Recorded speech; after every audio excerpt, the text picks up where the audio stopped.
நேயர்களுக்கு வணக்கம். GMK novels சேனலுக்கு உங்கள் அனைவரையும் அன்போடு வரவேற்கிறேன். கௌரி முத்துகிருஷ்ணன் அவர்களின் எழுத்தில் அன்பின் அப்பா, அத்தியாயம் 9. மனு கண்கலங்கி அமர்ந்திருக்க இன்பா அவனை பின்னிருந்து அணைத்திருந்தான். மச்சி, நீ ஏன் இன்னும் லவ் சொல்லல? அதுக்குள்ள உன் அப்பா சொல்லியிருக்காருடா உன் லவ்வ. இன்பா சொல்லிவிட்டு சிரிக்க, நிறைய நேரம் தோணும்டா, அப்பாவுக்கு என்னை விட அன்பு தான் முக்கியம்னு. ஆனால் எனக்கு இதுவரை அவர் ஒரு குறையும் வச்சதே இல்லை. காலையில் என்னோட பேசும்போது கூட இப்படி பேச போகிறேன்னு சொல்லலை. என் விருப்பத்தை நான் சொல்லாமையே புரிஞ்சுக்கிட்டார். எனக்கு இப்போ எங்கள் அப்பாவை பார்க்கணும் போல இருக்கு இன்பா. ஊருக்கு போ, அதான் நாளைக்கு லீவ் தானே.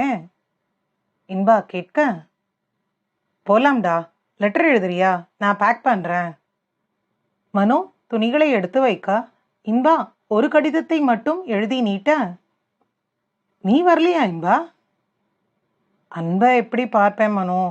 எனக்கு அவளை நேரில் பார்க்க தைரியம் இல்லை. ஃபோனில் பேசவும் கோவத்தை கொட்டிட்டேன். நேரில் எப்படிடா? அட என்னடா, அதெல்லாம் அன்பு உன்னை தப்பாக நினைக்க மாட்டா. நீ அவளை நேரில் பார்க்கும்போது சாரி சொல்லிடு, அவ்வளோதான். கண்டிப்பாக வரணுமாடாண்ணா. நீ சந்தோஷமாக இருக்கிற நேரத்தில் என் பிரச்சனை வேண்டாம். ஃப்ரீயாக போயிட்டு வா. அப்போ நான் உன்னை விட்டு தனியாக போகணும், நீ எனக்கு துணைக்கு வரமாட்ட, அப்படித்தானே? மனோகரன் கேட்க, போலாம், பேக் பண்ணு. இன்பா சொல்லிவிட்டு அடுத்த கடிதத்தை எழுதியிருந்தான். பின் மனோவின் இல்லம் நோக்கி பயணம் தொடங்கியிருந்தது. மனோவின் வீட்டிற்குள் வரும்போதே பேணியின் குரல் கேட்க மனோமுகத்தில் புன்னகை. வள்ளி மகனை கண்டதும் அவன் கன்னம் வருடி கண் கலங்க, என்னம்மா என்னாச்சு? என் பையன் எத்தனை சீக்கிரம் வளர்ந்துட்டான். இப்பதான் உன்னை கையில் வாங்கின நினப்பு எனக்கு. வள்ளி சொல்ல, நான் எத்தனை வளர்ந்தாலும் அம்மாவுக்கு குழந்தைதான்.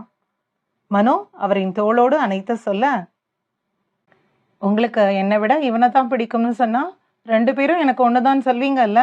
இப்போ இங்க என்ன நடக்குது? அன்பு கேட்க, வந்துட்டா, எனக்கு 2 பேரும் ஒண்ணுதான். நாளைக்கு உனக்கு கல்யாணம் நிச்சயமானாலும் இப்படித்தான் அழுவேன். இது சந்தோஷம் தாங்காம பூரிப்புல வர கண்ணீர். வள்ளி சொல்ல, அது சரி, நீ வரேன்னு சொல்லவே இல்லையே.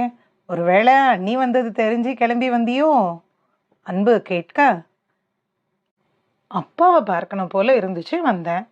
உன் கற்பனையை நிறுத்திட்டு போய் வேலையை பாரு போ. மனோ சொல்ல அன்பு அவளின் அறைக்குள் நுழைந்திருந்தாள். அப்பா வெளியே போயிருக்காரு கண்ணு, நீங்க போய் கை கால் கழுவிட்டு வாங்க, நான் சாப்பிட தரேன். வள்ளி சொல்ல மனோ இன்பாவை அவன் அறைக்கு அழைத்து சென்றிருந்தான். என்னடா இன்பா ஆச்சு? அன்பு என் முகத்தை பார்க்கவே இல்லை. பிடிக்காதுன்னு சொல்லிட்ட, பார்க்க சொன்னா எப்படி?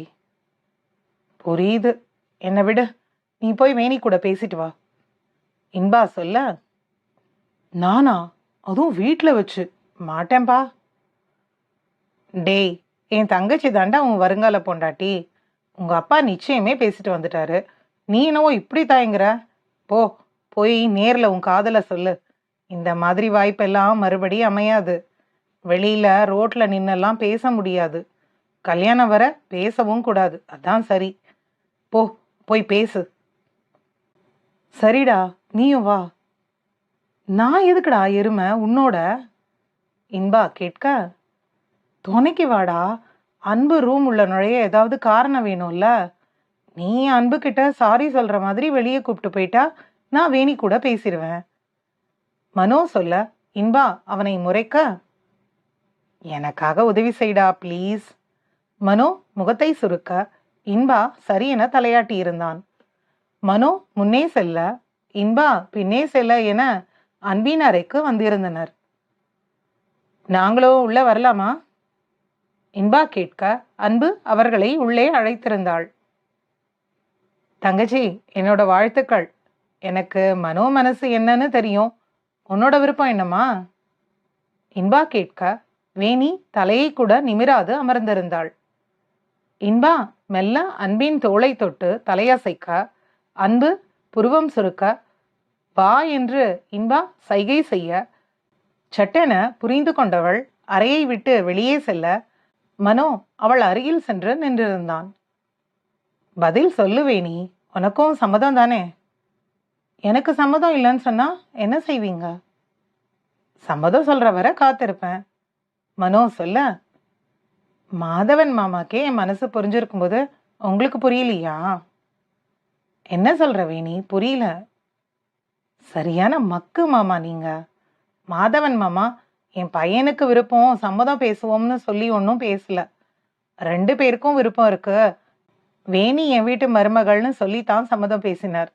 என் மாமனாருக்கே என் மனசு புரிஞ்சிருக்கும்போது உங்களுக்கு புரியல பாருங்க. வேணி கிண்டலாய் அவளின் மனதை சொல்லியிருக்க, சீக்கிரமே வேலையில சேர்ந்துடுறேன் வேணி, நீயும் கவனமா படி. அன்புக்கு முன்னாடியே எனக்கு கல்யாணம் பண்ணிக்கிற எண்ணம் இருந்ததே இல்லை. ஆனா உனக்காக அந்த எண்ணத்தை மாத்திக்கலாம்னு தோணுது. மனோகரன் கூற வேணி முகத்தில் புன்னகை. இங்கே அறையை விட்டு வெளியே வந்த இன்பாவும் அன்பும் எதுவும் பேசாது அமைதியாய் ஹால் வந்து அமர்ந்திருந்தனர். அன்புதான் பேச்சை தொடங்கினாள். என்னையே உங்களுக்கு பிடிக்காது? உனக்கும் தானே என்னை பிடிக்காது. உன் வினோத் மாமா தானே உனக்கு வசதி, அவனை தானே உனக்கு ரொம்ப பிடிக்கும். இன்பா கேட்க, அப்படியெல்லாம் எதுவும் இல்லை. ஏதோ புத்தி கேட்டு போய் அவர் லவ் சொன்னப்போ சரின்னு சொல்லிட்டேன். இப்போ யோசிச்சா என்ன மாதிரி லூஸா இருந்திருக்கேன்னு புரியுது. நீங்க எப்ப பாரு மனோக்கு உதவி பண்ணி என்ன கிண்டல் பேசி அழத்தானே விடுவீங்க. உங்க கூட எப்படி சகஜமா பேசுறது சொல்லுங்க? நியாயமா நான் தான் உங்க மேல கோவப்படணும், பிடிக்காதுன்னு சொல்லணும். நீங்க சொல்றீங்க. அன்பு சொல்ல இன்பா இதழில் லேசான புன்னகை எட்டி பார்த்தது. சரி, வினோத் கூட உன் லவ் என்னாச்சு? இன்பா கேட்க அன்பு சட்டனை எழுந்து சுற்றியும் பார்வையை பதித்து அலசி இருந்தாள். சத்தம் போட்டு பேசாதீங்க. லவ்வும் இல்லை, ஒரு மண்ணும் இல்லை. வினோத் மாமா லவ் சொன்ன நேரத்துல நல்லா தான் இருந்துச்சு. எப்போ மனோ நான் மிரட்டி விட்டுச்சோ அன்னைக்கே நான் தெளிஞ்சிட்டேன். இதெல்லாம் தப்புன்னு என் ஃப்ரெண்டு தேவி என்னை வெளுத்து வாங்கிட்டா. அப்புறம்தான் நான் பண்ணது எவ்வளோ பெரிய தப்புன்னு புரிஞ்சுது. வினோத் மாமா கிட்ட எல்லாம் பெரியவங்க முடிவு, போய் படிக்கிற வேலையை பாருங்கன்னு சொல்லிட்டேன். அவரும் அதுக்கப்புறம் என்ன தொந்தரவு பண்ணலை. ஒரு நாள் ஃபோன் பண்ணி இனி நமக்குள்ள ஒன்றும் இல்லை அன்பு, நான் சொன்னதையெல்லாம் மறந்துருன்னு சொல்லிட்டு கால் கட் பண்ணிட்டார். அதுக்கப்புறம் பேசிக்கவே இல்லை நாங்கள். ஏன் இன்னைக்கு கூட என்னை பார்த்தாரு, எதுவும் பேசல. நானும் எதுவும் பேசல. நான் பண்ணது லவ்வே இல்லை. சிரிச்சு பேசுகிற வினோத் மாமாவை பிடிக்கும், பேசினேன், அவ்வளோதான். இனிமேல் இப்படி கிண்டலுக்கு கூட கேட்காதீங்க. அன்பு சொல்ல இன்பா முகத்தில் புன்னகை இன்னும் பெரிதானது. இன்னைக்கு நீ என்கிட்ட நிறைய பேசுற அன்பு. நீங்களும் இன்னைக்கு தானே பேசுறீங்க. ஏமாமா நான் பண்ணது தப்பா? நான் தப்பான பொண்ணுன்னு கார்த்திகா திட்டினா. அவ சரியா என்னோட பேசுறதும் இல்லை. கேட்ட அன்பு சட்டென கண் கலங்கி அழ. அன்பு, என்ன இது? எதுக்கு இப்போ அழற? என்ன பாரு, நான் சொல்றத கேளு. லவ் பண்றது தப்பு இல்லை, படிக்கும்போது பண்றது தான் தப்பு. மனோவும் லவ் பண்றான் தான். ஆனா நேத்து வர அவன் காதல் என்ன தவிர வேற யாருக்கும் தெரியாது. இன்னைக்கு தான் அவனே வேணிக்கு சொல்ல போறான். அவன் விருப்பம் புரிஞ்சு இப்ப மாமா தானே பேசினார். யாரையும் காயப்படுத்தாத வர எதுவும் தப்பில்லை. நீ தப்பே செய்திருந்தாலும் அது புரியாம செய்த தப்பு. அதை மறந்துட்டு படிப்பை மட்டும் கவனி. உன் துறையில சாதிக்க முயற்சி செய். உன் சொந்த கால்ல நிமிர்ந்து நில்லு. உனக்கான சரியான துணைய விரும்பி நீயே தேர்ந்தெடு. மாமாவும் மனோவும் அப்ப தடுக்க மாட்டாங்க. ஏன்னா அப்ப அன்பு தெளிவான பொண்ணா இருப்பா. இப்படி குழந்தை போல உடஞ்சு அழமாட்டா. நான் சொல்றது புரியுதா? தேங்க்ஸ் மாமா. நான் பயந்து போயிருந்தேன், இப்பதான் நிம்மதியா இருக்கு. அன்பு சொல்ல அவளின் தலையில் கை வைத்து லேசாய் தடவி விட்டு மனோ அறைக்குள் சென்றிருந்தான். அன்பு கண்களை துடைத்து கொண்டு அவளின் அறைக்குள் செல்ல மாதவனும் மனோவும் தனித்தனியாக வேறு வேறு இடத்தில் நின்று அவர்களின் உரையாடலை கேட்டிருந்தனர். முதல் முறையாக இன்பா அவரின் மனதில் ஒரு மரியாதையான இடத்தை பிடித்திருந்தான். இன்பாவிற்கும் முதல் முறையாக அன்பின் மீது தான் கொண்ட காதலையும் தாண்டி அன்பு பெருகியிருந்தது. காதல் என்ற பெயரில் இளைஞர்கள் செய்யும் செயலையெல்லாம் நினைத்து பார்த்தவன் அன்பின் செயலையும் அதற்காக அவள் கொண்டிருக்கும் குற்ற உணர்வையும் நினைத்து பாவமாக இருந்தது. தான் அவள் மீது கொண்ட கோபம் வீண் என்று புரிய அன்பின் மீது மெல்ல மெல்ல காதல் பெருகியது. அன்பின் அப்பா அத்தியாயம் 10. வள்ளி வேலைகளை முடித்து வந்து அமர மாதவன் யோசனையில் படுத்திருந்தார். என்னங்க யோசனை? நம்ம அன்பை எந்த காலேஜ் சேர்த்து விடுறதுன்னு யோசிக்கிறேன். தேவியும் கார்த்தியும் எங்க போறாங்களோ அங்க போறேன்னு வந்து நிக்க போறா உங்க பொண்ணு. நீங்களும் சரின்னு சொல்ல போறீங்க. தேவையில்லாம எதுக்கு உங்களுக்கு இந்த வீண் யோசனை? வள்ளி கேட்க, என் பொண்ணுக்கு நான் என்ன செய்தாலும் உன் கண்ணு உறுத்தோம்ல. நட்பு எல்லாம் கல்யாணம் வரதான், அது வர ஒன்னா இருக்கட்டுமே, என்ன இப்ப? மாதவன் கேட்க, அப்பாவும் பொண்ணும் என்னவோ பண்ணுங்க, நான் எதுவும் கேட்கல. ஆனா இத்தனை செல்லம் வேண்டாம். அவ பொண்ணா இருந்தாலும் ரொம்ப உங்க கைக்குள்ளேயே பாதுகாப்பா வைக்காதீங்க. அவளுக்கும் 4 விஷயம் தெரியட்டும். வெளியூர்ல ஏதாவது பெரிய காலேஜா பார்த்து சேர்த்து விடுங்க. எதுக்கு என் பொண்ணை துரத்த நிக்கிற நீ? எதுக்கு அவளுக்கு வெளியூர்ல போய் பெரிய காலேஜ்? நம்ம ஊர்ல ஏதாவது காலேஜ் போகட்டும். ஆமா, நம்ம ஊர் பெரிய அமெரிக்கா பாருங்க, இங்க படிக்க. வெளியூர் போனாதான் உலக அனுபவம் கிடைக்கும். அவளும் நல்லா படிக்கணும் இல்ல? நாளைக்கே வேலைக்கு போக வேண்டிய அவசியம் வந்தா என்ன செய்வா? எந்த உலக அனுபவமும் இல்லாம. சொல்லுங்க பார்ப்போம். வள்ளி கேட்க, என் பொண்ணு எதுக்குடி வேலைக்கு போகணும்? என் பொண்ணை ராணி மாதிரி அவன் வச்சு பார்க்கறானோ அவனுக்கு தான் பொண்ணை தருவேன். என் பொண்ணை வேலைக்கு அனுப்பி தான் அவன் வீட்டில் அடுப்பு எரியணும்னா அப்படி ஒரு சம்மந்தம் எனக்கு தேவையே இல்லை. குரலை அடக்கி கோவத்தை மட்டும் கொட்டிய கணவனை கண்டு வள்ளி பெருமூச்சு விட்டிருந்தார். அன்பின் அறையில் அன்பு உறங்கியிருக்க வேணி அலைபேசியில் அவனோடு பேசிக்கொண்டிருந்தாள். மனோவின் அறையில் மனோ மட்டும் தனியாய் அமர்ந்து பேசிக்கொண்டிருக்க இன்பா மாடியில் நின்றிருந்தான். மாடி முழுவதும் அன்பு செல்வி வைத்த ரோஜா செடிகள் காற்றுக்கு தலையாட்டி சிரிக்க அதை கண்ட இன்பாவின் உள்ளமும் சிலிர்த்தது. மனோ இன்பாவை அழைக்க அலைபேசி எடுத்தவனை அறைக்கு வர சொல்லி இருந்தான். இன்பா வரவும், என்ன இன்பா சார், அன்போட ராசியாகிட்டீங்க போல? மனோ கேட்க, அன்பு உண்மையாவே சூதுவாது இல்லாத பொண்ணுடா. எந்த ஈகோவும் இல்லாம எப்படி பேசினா தெரியுமா? உங்க எல்லார் மேலேயும் நிறைய அன்பு வச்சிருக்கா. அவ வீடு, அவ குடும்பம், அவ ஃப்ரெண்ட்ஸ், இதான் அவ உலகமா இருக்கு. இவளை போய் விவரமுள்ள பொண்ணுன்னு நினைச்சு கோவப்பட்டேன் பாருன்னு எனக்கே என்ன நினைச்சு கடுப்பா போயிடுச்சு. அதான் மாடியில போய் உட்காந்துருந்தேன். அங்கேயும் அன்பு வச்ச ரோஜா செடி தான் என்ன சரி செய்தது. எதையும் மனசை விட்டு பேசினா தானடா பதில் கிடைக்கும். நான் சொன்னப்ப நீ கேட்கவே இல்லை. சரிதான். ஏன் மனோ, இந்த வினோத் பையன் ஏன் அன்பை சட்டுன்னு விட்டான்? என்னாச்சு? அவனை நாங்க தரக்குறைவா அளவீடு பண்ணிட்டோமா, அது ஐயாக்கு அவமானமா. அதனால அன்பை இனி நினைக்க கூட மாட்டாராம். அவரே படிச்சு பெரிய நிலைக்கு வந்தாலும் அவர் மனசுலயும் வாழ்க்கையிலும் இனி அன்புக்கு இடமே இல்லையாம். அவனுக்கு வேணி எனக்கு கொடுக்கறதுலயே விருப்பம் இல்லையாம்.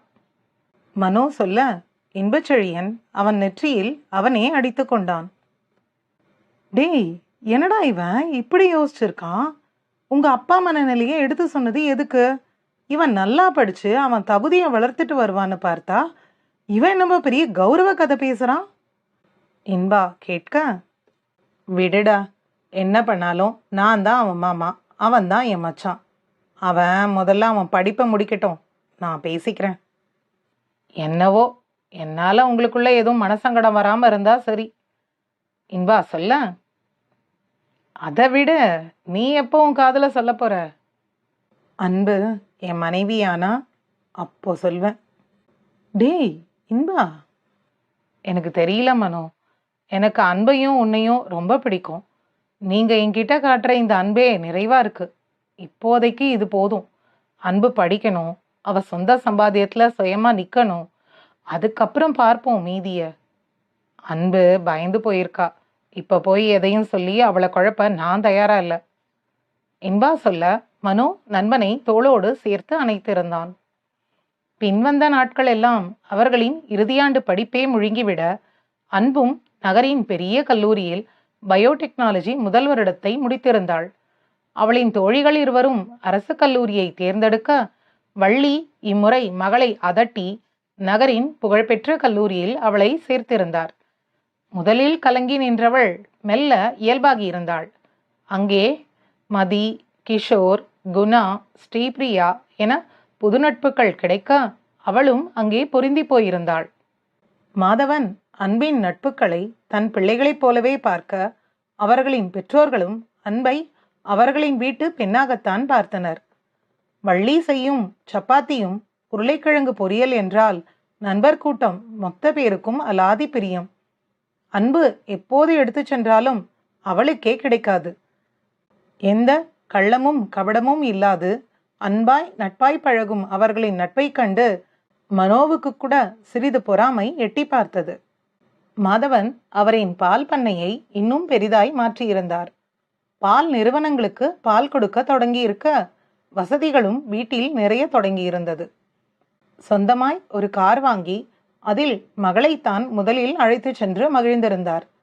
மகளுக்கும் மருமகளுக்கும் என கொஞ்சம் நகைகளையும் சேர்த்திருந்தார். மனோகரன் படிப்பை முடித்த கையோடு பெங்களூரில் சிறிய நிறுவனம் ஒன்றில் வேலைக்கும் சேர்ந்திருந்தான். அதோடு மாலை நேர கல்லூரியிலும் சேர்ந்திருந்தான். அவனின் வேலை நேரம் காலை 5 மணிக்கே தொடங்கி மதியம் 12 மணிக்கு முடிய அவனின் அறைக்கு வந்து உணவு உண்ட பின் கல்லூரி சென்று விடுவான். இரவு 7 மணிக்கு வகுப்புகள் முடிய சோர்ந்து போய் வரும் நண்பனை இன்பாதான் கவனமாக பார்த்து கொண்டான். மாதவன் மனோவை மேல் படிப்பை படிக்க சொல்ல இவனோ வேலைக்கு செல்கிறேன் என்று வந்து நிற்க முதல் முறையாக மனோ மாதவனை மறுத்து பேசியதில் அவருக்கு பெரும் வருத்தம். பின் இன்பாதான் இருவரையும் அமர வைத்து வேலைக்கும் சென்று கொண்டே படிக்கலாம் என யோசனை சொன்னான். ஆனால் அதிலிருந்த பெரும் சிக்கல் கோவையிலிருந்து மனோகரன் பெங்களூர் செல்ல வேண்டும் என்னும் நிலை. அதற்கு மாதவன் மறுத்து பேச மனோ பொறுமை இழந்திருந்தான். மாமா, அவனுக்கு நிச்சயம் பண்ண போறேன்னு சொல்றீங்க.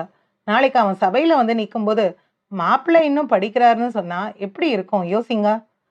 அவசரமா படிக்கிறவனுக்கு எதுக்கு இப்ப இந்த நிச்சயம் தானே உறவுக்குள்ள பேச்சு வரும். மனோ வேணி 2 பேரையும் சேர்த்து வச்சு தப்பா நினைக்க கூட வாய்ப்பு இருக்கு. நீங்க பெரியவங்க, யோசிங்க. எந்த ஊர்ல இருந்தாலும் மனோ உங்க பையன்தான். அவனை தனியாலாம் அனுப்ப வேண்டாம். நானும் மேல படிக்க தான் போறேன். என்ன கோவையில பண்றத பெங்களூர்ல பண்றேன், அவ்வளவுதான். இன்பா பெரிதாய் பேசி நிறுத்த, இன்பா சொல்றதுல எனக்கு எந்த தப்பும் தெரியலங்க. அவன்தான் கூட இருக்கேன்னு சொல்றான்ல. மனோ ஆம்பளை பையங்க, அவனை வெளியே அனுப்ப எதுக்கு இத்தனை யோசனை? வள்ளி கேட்க, அப்பா அண்ணாக்கு எதுவும் விருப்பமோ அதைத்தானே செய்ய முடியும். அவன் படிக்க மாட்டேன்னு சொன்னா தானே பிரச்சனை. படிச்சுக்கிட்டே வேலைக்கு போகட்டும். நாளைக்கு அண்ணா திறமைக்கு வெளிநாடு போக வேண்டியது வந்தாலும் போய்த்தானே ஆகணும். அண்ணா இடத்துல இருந்து யோசிங்க ப்ளீஸ். அன்பு கேட்கவும் மௌனமாய் அமர்ந்திருந்த மாதவன் மனோகரனை பார்த்து, உன் இஷ்டம் போல செய் மனோ. புது ஊரு, புது மனுஷங்க, பார்த்து கவனமா இருக்கணும், சரியா? ஆம்பளை பிள்ளைய அடக்கி வைக்க நினைக்கலடானா. இந்த வயசுல தான் எந்த பொறுப்பும் இல்லாம மனசை விட்டு சிரிச்சு வாழ்க்கைய ரசிக்க முடியும். இப்பவே உன் மேல சுமையை ஏத்தி விட எனக்கு மனசே இல்லை, அதான் தயங்கினேன். உனக்கு எது விருப்பமோ அதுவே நடக்கட்டும். ஆனா நீங்க தங்க போற இடம், உங்க சாப்பாடு, உங்க படிப்பு, இதர செலவு எல்லாம் என்னோடது தான். நீ சம்பாதிச்சு சேர்த்து வை, கல்யாண நேரத்துல உதவும். மாதவன் முடிவாக சொல்ல மனோகரன் சரியென வேகமாய் தலையாட்டி இருந்தான். இப்போதும் போல மாதவனின் அன்பில் இன்பா புன்னகைத்து கொண்டான். கொஞ்சம் கொஞ்சமாக மாமனின் மீதிருந்த வெறுப்புகள் மறைந்து அன்றைய அவரின் நிலையை புரிந்து கொண்டான் இன்பா. அவனின் அப்பா பேசியதும் தவறு என்று புரிய பழையதையெல்லாம் தூக்கி எறிந்துவிட்டு இன்றைய நிலையிலிருந்து மட்டும் யோசித்து அவனின் மாமனை ஏற்றுக்கொண்டான். பத்மநாபன் எத்தனை கூறியும் இன்பாவிற்கான பணத்தையும் மாதவன்தான் கொடுப்பேன் என பிடிவாதம் பிடிக்க அதற்கும் அவனே பேசி கல்லூரி கட்டணத்தை மட்டும் பத்மநாபன் கொடுக்க மற்ற செலவுகளுக்கு மாதவன் கொடுப்பது என முடிவானது. அப்படித்தான் நண்பர்கள் இருவரும் பெங்களூர் வந்து சேர்ந்தனர். இன்பா முழு நேரமும் கல்லூரி செல்வதால் மனோவின் படிப்பிற்கு பெரிதும் உதவியிருந்தான். எப்போதும் அவனின் குரு இன்பாதான் என்பதால் மனோவிற்கு அதிக வசதியாய் இருந்தது. இன்பா நண்பனுக்காக அவனே சமைக்கிறேன் என சொல்ல கோகிலா பாட்டி வந்து இரு பேரன்களுக்கும் சமையல் கற்றுக் கொடுத்திருந்தார். பாட்டியுடன் பெங்களூர் சுற்றி பார்த்திருந்தனர் நண்பர்கள் இருவரும். கோகிலா பாட்டி அங்கிருக்கும் பெண்களையெல்லாம் பார்த்து முகம் சுழிக்க மனோகரன் அவரை வம்புக்கு இழுத்திருந்தான். அன்பின் அப்பா அத்தியாயம் 9 மற்றும் 10 நிறைவு பெற்றது. அன்பு அனைத்தும் செய்யும். நன்றி.